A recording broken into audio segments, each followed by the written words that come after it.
श्री गणेशाय नमः। वेदपुरुषाय नमः। श्री सरस्वत्यै नमः। श्री गुरुचरणकमलेभ्यो नमः। वक्रतुंड महाकाय कोटिसूर्यसमप्रभा निर्विघ्नं कुरु मे देव सर्वकार्येषु सर्वदा। अंजनानन्दनं वीरं जानकीशोकनाशनं कपीसमक्षहन्तारं वन्दे लङ्कां भयङ्करम्। वामे करे वैरवहं वहन्तं शैलं परे शृङ्खलमालयाढ्यं दधानमाधमात सुवर्णवर्णं भजे ज्वलतकुण्डलमाञ्जनेयम्। आञ्जनेयाय महावीराय स्वाहा। आञ्जनेयाय महावीराय नमः। नमस्कार मित्राणि, हर हर महादेव, जय विश्वनाथ। आचार श्रृंखला के आज के दिवस में शास्त्र क्या कहते हैं, हमारे धर्म शास्त्र हमें क्या सिखाते हैं, यह जाने। विगत के वक्तव्य में हमने देव पूजा संबंधी जो भी नियम थे उसको यथाविधि हमने जाना। देव पूजा कैसे करें, कौन सा पुष्प ग्रहण करें, कैसे चढ़ावें, किस दिन पुष्प न तोड़े, तुलसी आदि की जो विधान उसमें हैं वो सब सूक्ष्म विधि से हमने जाना। अब हम भोजन संबंधी विषय को जानेंगे। भोजन कैसे करें, भोजन कब करें और भोजन के पहले के जो कृत्य हैं वो कैसे संपादन करें। तो आइए आज भोजन संबंधी जानकारियों को लेकर प्रस्तुत हुए हैं, उपस्थित हुए हैं। यथाक्रम भोजन संबंधी सभी तथ्यों को जानेंगे। शास्त्र के अनुसार अभी तक शौचाचार से लेकर देव पूजा प्रकरण आदि तक यथासंभव शास्त्रोचित जो भी विधा थी उसको हमने जाना। और एक बात जानकर हमें प्रसन्नता होनी चाहिए कि गृहस्थ के आश्रित यह सभी चराचर प्राणी हैं। गृहस्थ अगर न हो तो ये सब चराचर निराश्रित हो जाएंगे। गृहस्थ के आश्रय में ये सभी प्रमथ पितृगण, देवगण, पिशाच आदि गुह्यक जो भी हैं ये सभी गृहस्थ आश्रम पर ही आश्रित हैं। तीनों आश्रम जो हैं वे गृहस्थ आश्रम की अवधारणा है, इन्हीं से सब निश्रित है। चारों आश्रमों का स्तंभ रूप है यह गृहस्थ आश्रम। गृहस्थ आश्रम न रहे तो बिना स्तंभ के वो तीनों आश्रम धाराशायी हो जाएंगे, गिर जाएंगे। तो गृहस्थ आश्रम में जो भी शास्त्र संबंधित अत्यंत इसको और भी श्रेष्ठतर और श्रेष्ठतम बनाने के लिए महर्षियों ने बहुत सारे विधान विकल्प दिए हैं, बहुत सारे विधान किए हैं।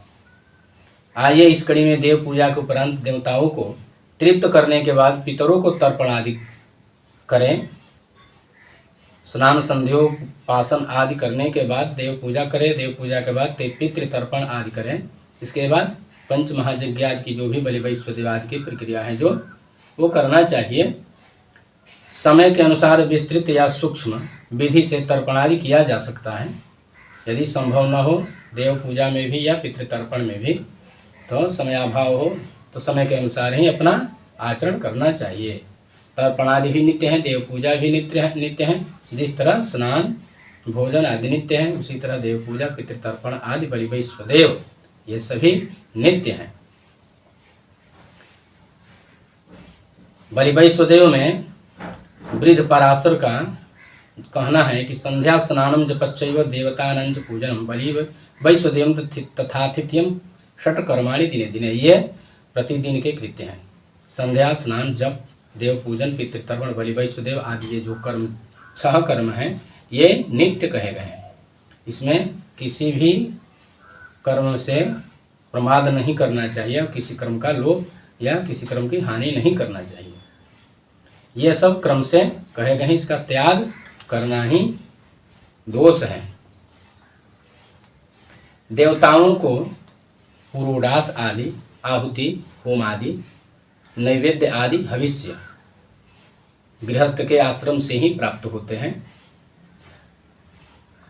तो भगवान को जब भी नैवेद्य अर्पित करें तो कहते हैं कि वस्त्र से आच्छादित करके, पर्दे लगाकर या अपने आँखों को बंद करके तब भगवान को नैवेद्य अर्पण करें, जिससे भगवान को, देवताओं की तृप्ति होती है। ये कहते हैं कि वाम हस्तेन गृहीत लघु वस्त्रेण स्वनेत्राच्छादितेन च नैवेद्यम अर्पयेत्।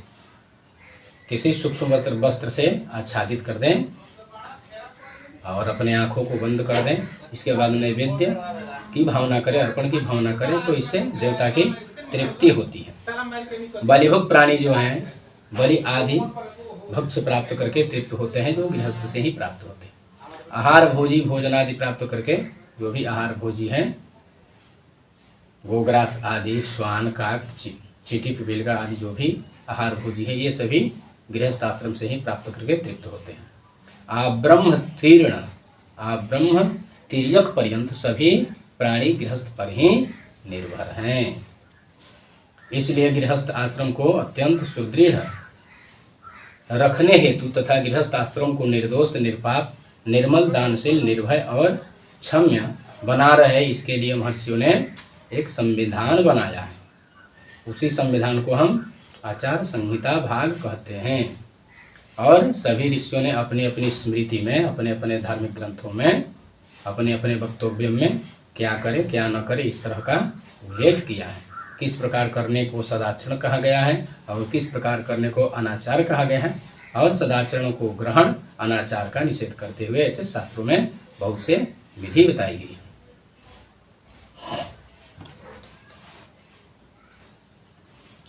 यदि गृहस्थ आश्रम न रहे तो अन्य तीनों आश्रमों की अवधारणा समाप्त जाननी चाहिए। अतः तर्पणादि आदि करके विधिवत स्नान, संध्या, देव पूजा, पितृतर्पण, बलि वैश्वदेव आदि करके कर्म की समाप्ति करे। इसके बाद का भोजन का विधान है। तो आजकल के परिवेश में बलि वैश्वदेव आदि ये सब लुप्त प्राय ही हो गए हैं। बलि वैश्वदेव आदि करने वाले संभवतः बहुत कम ही गिने चुने लोग होंगे बलि वैश्वदेव करने वाले। लेकिन बुजुर्गों से, गुरुजनों से ऐसा भी सुना है, किसी ने कहा है, हमने किसी से सुना है, जाना है कि बलि वैश्वदेव कर्म का लोप न हो। बलि वैश्वदेव यदि न कर सके, समयाभाव हो, इस संसार के भागाभागी में, क्रियाकलापों के भागाभागी में, भाग दौड़ में समय अभाव हो, तो उस समय किसी ब्राह्मण के लिए भोजन निकाल कर, भोजन दान करके, अन्न दान करके, द्रव्य दान करके अपना जो भोजन किया जाए उस तरह के करें, ऐसा सुने हैं। लेकिन इसकी अभी तक शास्त्रीय प्रमाण प्राप्त नहीं हुई है, शास्त्रीय प्रमाण नहीं मिला, तो इसको गौड़ ही समझना चाहिए। यह मुख्य तथ्य नहीं है और यह प्रमाणिक बात नहीं है। लेकिन किसी के निमित्त भोजन करने से पहले किसी के निमित्त भोजन निकालना, किसी को देना, आगे वक्तव्य में आएंगे, किसी को दिए बिना भोजन करने का निषेध किया गया है। तो यदि भिक्षुक द्वार पर आ जाए तो उसे कभी खाली हाथ नहीं लौटाना चाहिए। कभी भी भोजन करने समय हो या दिन में कभी भी भिक्षुक दरवाजे पर आ जाए तो उसे खाली हाथ कभी नहीं लौटाना चाहिए। क्यों कि ये महाभारत में कहते हैं, अतिथिर यस्य भगनाशो गृहात् प्रतिनिवर्तते स दत्त्वा दुष्कृतं तस्मै पुण्यमादाय गच्छति। जिसके दरवाजे से यदि भिक्षुक निराश लौट कर जाते हैं, खाली हाथ लौट जाते हैं, तो अपना सारा पाप उस गृहस्थ के घर में छोड़कर और गृहस्थ के सारे पुण्य को ग्रहण करके चले जाते हैं। इसलिए किसी को अपने घर से खाली हाथ नहीं लौटाना चाहिए। जो भी हाथ पसार दे, हाथ फैला दे, उसके हाथ में कुछ भी, जो भी अपनी श्रद्धा हो, सामर्थ्य हो, उसके अनुसार, श्रद्धा सामर्थ्य के अनुसार उसे देना ही चाहिए। ऐसा न कि आजकल एक कुरीति या कुप्रथा चल पड़ी है कि किसी से कोई कुछ मांगता है तो बस उनका जवाब यही होता है कि इतना सुंदर शरीर लिए हो और कोई काम धंधा नहीं करते, भीख मांगते हो। तो ऐसा नहीं करना चाहिए। उसको जो भी हो उसे देकर उसे विदा कर देना ही चाहिए, नहीं तो उसका पाप हमें प्रविष्ट हो जाएगा और हमारा जो भी पुण्य है, श्रेय है, सुकृत है, वो उसमें चला जाएगा। इसलिए उसका अतिथि यस्य भग्नाशो, भिक्षुक को अतिथि हो या कोई भिक्षुक हाथ पर फैला दे, उसे खाली नहीं लौटाना चाहिए, उसे कुछ न कुछ देना ही चाहिए। 1 रुपया ही सही उसे जरूर दे दें। बृहस्पति का कहना है अतिथि के स्वागत करने से, यदि कोई अतिथि न तिथि, जिसके आने की कोई तिथि न हो उसे अतिथि कहते हैं, और जो कह कर आता है वह अतिथि नहीं है। तो अतिथि के स्वागत करने से अग्नि तुष्ट होते हैं, बैठाने से, आसन देने से इंद्र प्रसन्न होते हैं, और उस अतिथि का चरण धोने से पितृगण वरद होते हैं, प्रसन्न होते हैं, और भोजन देने से प्रजापति प्रसन्न होते हैं। जैसा कि बृहस्पति कह रहे हैं प्रियते स्वागतेन अग्निः आसनेन शतक्रतुः पितरः पाद शौचेन भोजनेन प्रजापति। प्रियते स्वागतेन अग्निः, उनके स्वागत से अग्नि प्रसन्न होते हैं। आसनेन शतक्रतुः, शतक्रतुः अर्थात 100 यज्ञ करने वाला, जो 100 यज्ञ करता है उसको इंद्र पद प्राप्त होता है। तो आसनेन शतक्रतुः, आसन देने से इंद्र प्रसन्न होते हैं। पितरः पाद शौचेन, पैर पखारने से, पैर धोने से पितृगण प्रसन्न हो जाते हैं। भोजनेन प्रजापति, भोजन देने से प्रजापति प्रसन्न होते हैं। आगे कहते हैं कि ये जो अतिथि की सेवा है या ये जो पंच महायज्ञ हैं, इन यज्ञ की तुलना में कोई भी यज्ञ संसार में नहीं है। कहते हैं कि नाग्निहोत्रेण दानेन नोपवासोपवेशनैः देवताः परितुष्यन्ति यथा तथिर पूजना। जो अतिथि की पूजा करता है तो अग्निहोत्री को भी वह फल प्राप्त नहीं होता जो अग्निहोत्र करके मिलता है। अतिथि के पूजन से जो फल प्राप्त होता है वह अग्निहोत्र करने से भी प्राप्त नहीं होता। नोपवासेन, कितना भी उपवास किया जाए, व्रत किया जाए, व्रताचरण किया जाए, जब तक किया जाए, उससे कई गुना फल अतिथि के पूजन करने से प्राप्त होता है। इसलिए अतिथि का अनादर कभी न करें। देवता स परितुष्यन्ति, देवता भी प्रसन्न होते हैं। जहाँ अतिथि की पूजा होती है स्वतः ही अग्निहोत्र का फल भी प्राप्त होता है, कई व्रतों का, उपवासों का फल प्राप्त होता है, कई पापों का प्रायश्चित भी होता है। देवता स परितुष्यन्ति, देवता भी प्रसन्न हो जाते हैं। इस तरह से ये कहते हैं। यथासंभव पंच महायज्ञ करे, पंच महायज्ञ से पापों की निवृत्ति होती है।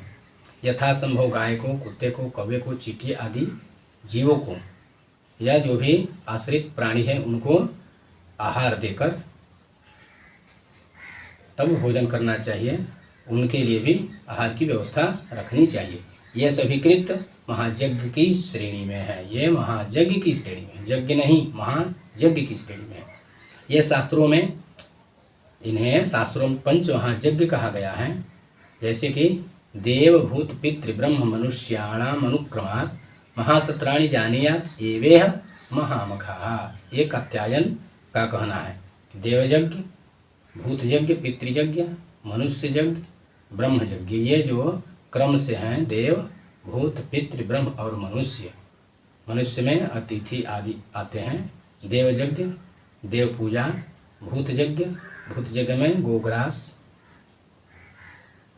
स्वानग्रास, काकग्रास, पिपीलिका आदि जो दिया जाता है, ये भूत यज्ञ में है। पितृयज्ञ, पितृतर्पण और ब्रह्म यज्ञ वेदों का पारायण, वेद पढ़ना, अध्ययन करना, पूजा संध्या गायत्री के बाद कुछ वेद का पारायण का जो हमने वक्तव्य में कहा कि संध्या पूजन के बाद यथासंभव अपने वेद का पारायण करें। वेद पारायण संभव न हो तो 3 बार गायत्री का पाठ कर लें तो वेद पारायण का, ब्रह्म यज्ञ का फल प्राप्त हो जाता है। तो ये 5 महायज्ञ की श्रेणी में है। इन 5 महायज्ञों को करने के बाद ही जो भी यज्ञ आदि हैं वे इनके करने के बाद ही उनकी योग्यता होती है। अन्यथा बिना संध्या स्नान आदि के, बिना संध्या पूजन गायत्री किए, ब्रह्म यज्ञ किए, यज्ञ का कोई अधिकार नहीं है। बिना पितृ के पूजन के भी कोई यज्ञ में, क्योंकि यज्ञ में भी पितृ पूजन का विधान किया गया है। ये पंच महायज्ञ कहे गए हैं और सब यज्ञ हैं, ये महायज्ञ हैं। इन्हें महायज्ञ की संज्ञा प्राप्त हुई है। तो पंच महायज्ञ करने से कहते हैं कि अन्य यज्ञों से तो स्वर्गादि की प्राप्ति होती ही है। यदि कहीं त्रुटि हो जाए तो स्वर्गादि की प्राप्ति में बाधा भी आ सकता है। लेकिन ये जो दिने दिने षट कर्माणि दिने दिने, ये जो पंच महायज्ञ आदि जो संध्या आदि करते हैं, स्नान आदि, तो इनके करने से स्वर्ग की निश्चित ही प्राप्ति होती है, इसमें कोई संदेह नहीं है। अतिथि, अभ्यागत, भिक्षुक तथा आश्रित जनों की सेवा से बड़ा कोई श्रेष्ठतर कार्य इस संसार में, इहलोक में कुछ नहीं है और नहीं हो सकता है। पंच महायज्ञ करने से निश्चय ही पापों का नाश होता है, स्वर्ग आदि का फल प्राप्त करते हैं। नंदी पुराण में कहा गया है कि जो मनुष्य नित्य गाय को ग्रास देता है, कुत्ते कीट पतंग आदि को, कौवा आदि को आहार देता है, उसे प्रजापत्य जन्य फल की प्राप्ति होती है। जो गाय को ग्रास देता है, कुत्ते को ग्रास देता है, कीट पतंग कौवा आदि को जो आहार देता है, उसे प्रजापत्य यज्ञ जन्य फल प्राप्त होती है तथा उत्तम लोक की गति होती है। जैसे कि ये कहते हैं, अपि कीट पतंगानां सुना चांडाल योनिनाम दत्तवान्नम लोक मापनोति प्रजापत्य शतम समाह। यहाँ देखिए, प्रजापत्य शतम समाह, 100 प्रजापत्य यज्ञ का फल प्राप्त होता है। जो गाय को ग्रास देता है, कौवा को, कुत्ता को, कीट पीलिका चींटी आदि को जो देता है नित्य, उसे 100 प्रजापत्य यज्ञ का फल स्वतः प्रतिदिन प्राप्त होते रहते हैं। और आगे कहते हैं कि अदत्वा तून भोक्तव्यम यथा विभव आत्मनः, अपने सामर्थ्य के अनुसार देते रहना ही चाहिए। अदत्वा तून भोक्तव्यम, बिना दिए किसी को भोजन नहीं करना है, ऐसा अन्यत्र कहीं कहा गया है नंदी पुराण से अलग। बिना ग्रास दिए भोजन नहीं करना चाहिए, अतः अपने सामर्थ्य के अनुसार ग्रास देना चाहिए। भोजन का समय निर्धारित क्या है? तो शास्त्रों में कहा गया है कि सायं प्रातः द्विजातीनाम अशनं श्रुतिनोदितम नान्तरा भोजनम कुर्यात् अग्निहोत्रम समो विधिः याम मध्येन भोक्तव्यम याम युग्मं न लंघयेत् याम मध्ये रसोत्पत्ति याम युग्मे बलक्षयः। ये कहते हैं कि सायं काल तथा प्रातः काल द्विजातियों को भोजन करने का समय निर्धारित किया गया है, ऐसा शास्त्रों में कहा गया है। इसके विपरीत काल में नहीं। सायं प्रातः, शाम और सायंकाल और प्रातः काल के अतिरिक्त समय में भोजन करने को मना किया गया है। और यदि जो मना किए हुए समय में भोजन करता है तो उसे अग्निहोत्र का फल प्राप्त नहीं होता। अर्थात जो सायं प्रातः दो समय भोजन करते हैं, दोनों कालों में भोजन करते हैं, तो उन्हें अग्निहोत्र जैसा फल प्राप्त होता है, ऐसा श्रुतियों में कहा गया है। कहते हैं कि दोपहर को भोजन नहीं करना चाहिए तथा प्रातः काल का भोजन जो सुबह में करना है, सुबह में न करके दोपहर में भोजन करें, तो ऐसा नहीं करना चाहिए। यह अकाल है, यह भोजन का समय निर्धारित नहीं किया गया है, असमय है, उचित समय नहीं है भोजन का। इसलिए कहते हैं याम मध्य न भुक्तव्यम, ठीक दोपहर को भोजन नहीं करना चाहिए। और याम युग्मम न लंघये, और दोपहर के बाद भी भोजन, दोपहर को उल्लंघन भी नहीं करना है, दोपहर के पहले ही भोजन कर लेना है। यह प्रथम भोजन का है कि दोपहर के पहले भोजन कर ले। याम युग्मम न लंघयेत, याम युग्म मतलब दो, याम मतलब पहर, दोपहर का उल्लंघन न करे, दोपहर के बाद भोजन न करे। प्रातः काल भोजन कर लें, किसी भी स्थिति में प्रातः काल भोजन करें, प्रातः काल वाला भोजन जो है दोपहर के बाद न करें। तो क्या क्यों कहते हैं ऐसा? तो याम मध्य रसोत्पत्ति, जो सुबह में प्रातः काल में जो भोजन किया जाता है, तो याम मध्य रसोत्पत्ति, दोपहर को रस की उत्पत्ति होते हैं, वह पुष्टिकारक होता है। याम युग में बलक्षय, और याम युग में दोपहर में भोजन करने से वह बल की हानि करता है, ऐसा शास्त्रों में कहा गया है। याम युग्मो बलक्षय, दोपहर में भोजन बल की हानि करता है। महाभारत में भी कहा गया है सायं प्रातः मनुष्याणाम असनं वेद निर्मितम नंतरा भोजनम दृष्टम उपवासी तदा भवेत्। कहते हैं सायं प्रातः, सायंकाल और प्रातः काल मनुष्यों के लिए भोजन का समय निर्धारित किया गया है। नंतरा भोजनम दृष्ट, इसके अनंतर भोजन न करें। जो सायं प्रातः भोजन करता है तो वह उपवासी तदा भवेत्, उपवास का फल, उपवास का ही फल प्राप्त करता है। इसलिए जो सुबह शाम, सुबह का मतलब देव पूजा दैनिक कृत्य करके स्नान, शौचाचार, स्नान, देव पूजा, पितृ तर्पण, बलि वैश्वदेव आदि करने के बाद अतिथि की जो भी उपलब्ध हो, अतिथि सेवा, गोग्रास, स्वान आदि को देने के बाद वह प्रातः काल के समय काल ही है, तो उस समय भोजन करने को कहते हैं कि प्रातः। और सायं, सायं में जो कहते हैं कि ये जो शाम को संध्या होती है, संध्या के समय तो ये सायं प्रातः मनुष्य, शाम और प्रातः काल मनुष्यों के लिए भोजन का समय निर्धारित किया गया है। इसमें जो भोजन करता है वह उपवास का फल प्राप्त करता है। कहते हैं कि यदि दोपहर या दोपहर के बाद भोजन जो करता है वह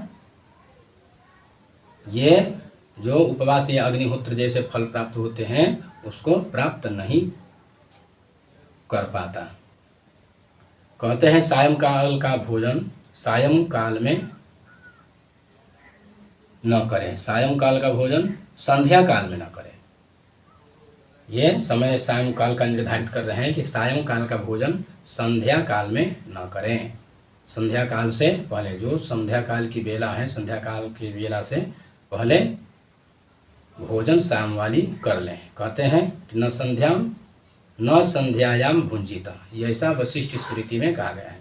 पद्म पुराण में कहा गया है कि नाश्यात संध्यो द्वयो, दोनों संध्याओं में भोजन न करें। और ये कहते हैं कि भोजन 3 बार भी न करें। नास्न्यात भोजनम त्रयम, 3 बार भी भोजन न करें, ऐसा कहा गया। अब कहते हैं कि 1 बार का किया गया भोजन देवताओं का भाग होता है। जो 1 बार भोजन करते हैं वह 1 बार का भोजन देवताओं के भाग में रहता है, और दूसरे बार का किया गया भोजन मनुष्य का स्वयं का भाग होता है।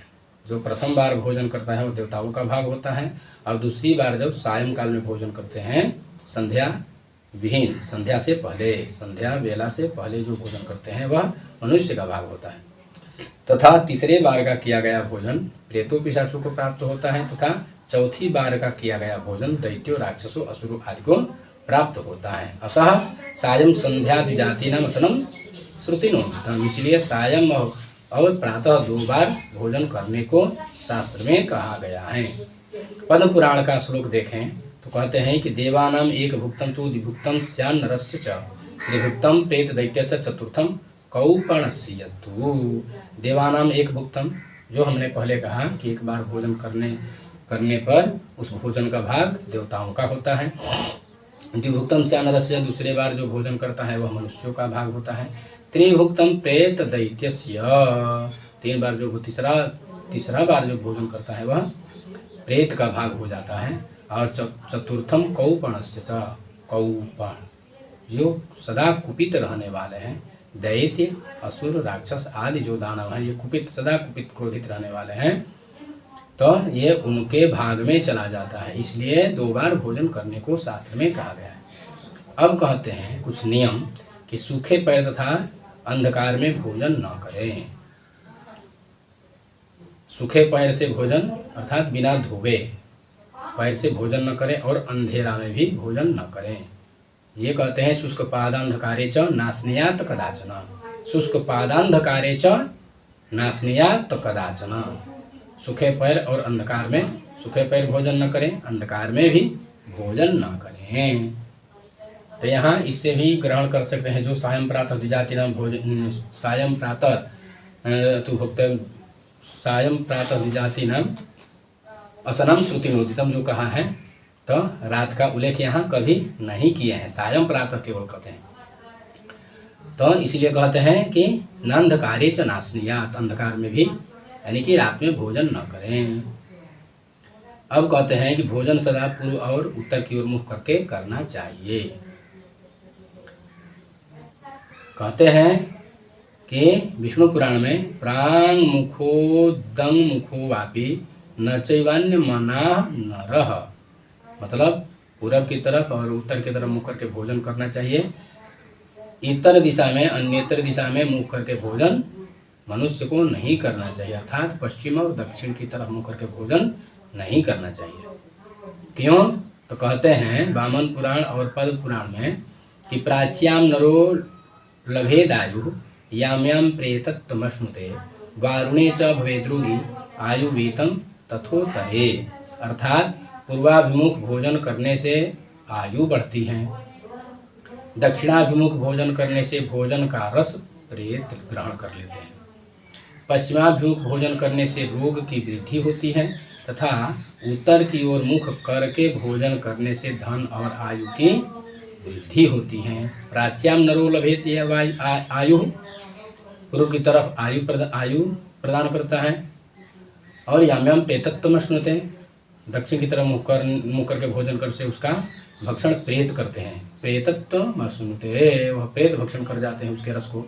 वारुणे च भवेद्रोगी, वारुण पश्चिम दिशा की तरफ मुख करके रोगी होता है, आयुवीतम तथोत्तरे, ऐसा ये वामन पुराण और पद्म पुराण में कहा गया है। कहते हैं कि भोजन एकांत में करना चाहिए, भीड़ भाड़ या जहाँ हल्ला गुला हो, शोर हो, वहाँ भोजन नहीं करना चाहिए। भोजन एकांत में शांत जगह में भोजन करना चाहिए, ऐसा शुक्र नीति में कहा गया है। कहते हैं कुर्याद विहार माहारम निरहारम विजने सदा, विजने मतलब एकांत, कुर्याद विहार माहारम निरहारम विजने सदा। वशिष्ठ स्मृति में कहा गया है आहार निरहार विहार योगा सुसंवेदा धर्म विदा तो कार्या।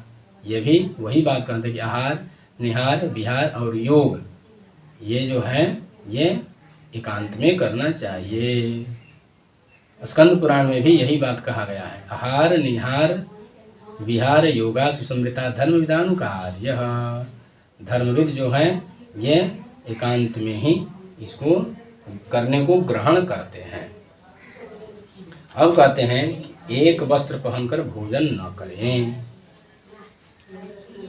पूरे शरीर को ढक कर भी भोजन न करें।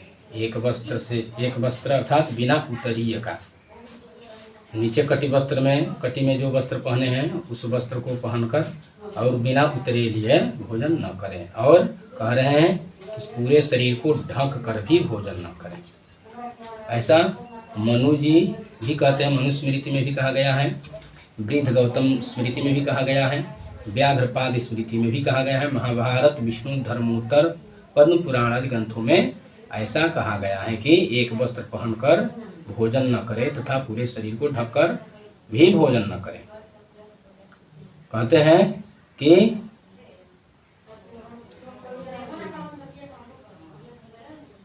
नान मद्यादेकवासा नैकवासस्तु भुंजीयात नैकवासा समस्नीयात नैकवस्त्रेण भोक्तव्यम नैकवासास्तथाश्नीयात भिन्न भाण्डेन मानवः। भिन्न भाण्डेन मानवः अर्थात फूटे हुए बर्तन में भी भोजन न करें, एक वस्त्र पहनकर भी भोजन न करें। एक वासा न भुंजित, एक वस्त्र पहनकर भोजन न करें। नैवांतरधाय वैद्युजाः, नैवांतरधाय मतलब एक वस्त्र पहनकर, यहाँ भी नई चांतरधाय वैद्युजाः, इस प्रकार से एक वस्त्र पहन करके भोजन करने का ये इतने ग्रंथों में मना किया गया है। कहते हैं एक वस्त्र ही पहनकर तथा पूरे शरीर को ढककर भोजन करने का निषेध किया गया है। अब कहते हैं कि सिर को ढककर भी भोजन न करें, पूरे शरीर को ढककर भोजन न करें, एक वस्त्र पहनकर भोजन न करें, सिर को भी ढककर भोजन न करें, दक्षिण दिशा की ओर मुख करके भी भोजन न करें, जूते चप्पल आदि पहनकर भी भोजन न करें, बिना पैर धोए भी भोजन न करें। जो ऐसा करते हैं उसके भोजन का सारा रस प्रेत सोख लेते हैं और वह भोजन आसुर कहलाता है। जैसे लघु व्यास संहिता पराशर स्मृति और स्कंद पुराण में कहा गया है। देखिए श्लोक, यद्वेष्टित शिरः भुंक्ते, यद्वेष्टित शिरा भुंक्ते, यद्भुंक्ते दक्षिणाभिमुखा, सोपानत कचम सोपानत कश्च यद्भुंक्ते तदवै राक्षांश भुंजते। अर्थात यद्वेष्टित शिरा भुंक्ते, सिर को ढककर, सिर पर पगड़ी बांधकर। आजकल ऐसी प्रथा चल रही है कि बहुत से पंडित जो हैं, आचार्य आदि लोग हैं, आचार्यत्व करा रहे हैं, तो अनजाने में सही या जानकर सही अपने गरिमा को देखते हुए ये बहुत बड़े पगड़ी बांधकर रखते हैं। तो यज्ञ आदि में भी पगड़ी नहीं बांधना चाहिए। ये पगड़ी बांधना दोष है, सिर ढकना ही दोष है। पूजन भोजन आदि के समय सिर को ढकना दोष है, दोष ही नहीं, इसको महादोष ही कहेंगे। कहते हैं यद्वेष्टित शिरो भुंक्ते, जो सिर पर वस्त्र रखकर या पगड़ी बांधकर या सिर को ढक कर भोजन करता है। यद भुंक्ते दक्षिणामुखा, जो दक्षिण की तरफ मुँह करके खाता है। सोपानत कच यद भुंक्ते, स उपानत कच, जो चप्पल जूता आदि पहनकर भोजन करता है। तदवै राक्षसी भुंजते, रक्षांश भुंज, तब उसके अंश को राक्षस भक्षण करते हैं। उस भोजन को वह मनुष्य नहीं, राक्षस भक्षण करते हैं। अब कहते हैं अप्रक्षालित पादस्तु यो भुंक्ते दक्षिणामुखा, बिना पैर धोए जो भोजन करता है। यो भुंक्ते दक्षिणामुखा, फिर दक्षिण मुख की ओर इंगित कर रहे हैं, निर्देश कर रहे हैं कि जो दक्षिण की तरफ मुख करके भोजन करता है। यो वेष्टित शिरा भुंक्ते, जो सिर पर पगड़ी या गमछा रखकर या सिर को ढककर भोजन करता है। प्रेता भुंजति नित्यशः, उनके भोजन को वह नहीं, नित्य प्रेत भक्षण करते हैं। इस तरह से भोजन के यह नियम है। अब कहते हैं कि भोजन को गोद में रखकर भी नहीं भोजन करना चाहिए। भोजन ले लिए और गोद में रखकर भोजन कर रहे हैं, तो ऐसा भी नहीं करना चाहिए। कुरुम पुराण में कहते हैं कि नोत्संगे भक्षेद भक्ष्यम, गोद में रखकर भोजन नहीं करना चाहिए। बौधायन का भी यही मत है, ये भी कह रहे हैं कि नोत्संगे नम भक्षयेत, न उत्संगे न अन्नम भक्षयेत, गोद में लेकर भोजन नहीं करना चाहिए, ऐसा शास्त्रों में कहा गया है। जो शास्त्रीय विधि से भोजन करता है उसे यज्ञ का फल प्राप्त होता है। कहते हैं कि शास्त्रीय विधिमाश्रित्य भक्ष्यम य भुंजते नरः स यज्ञ फलम आपनोति नास्नेयात् विधि भ्रंशनम।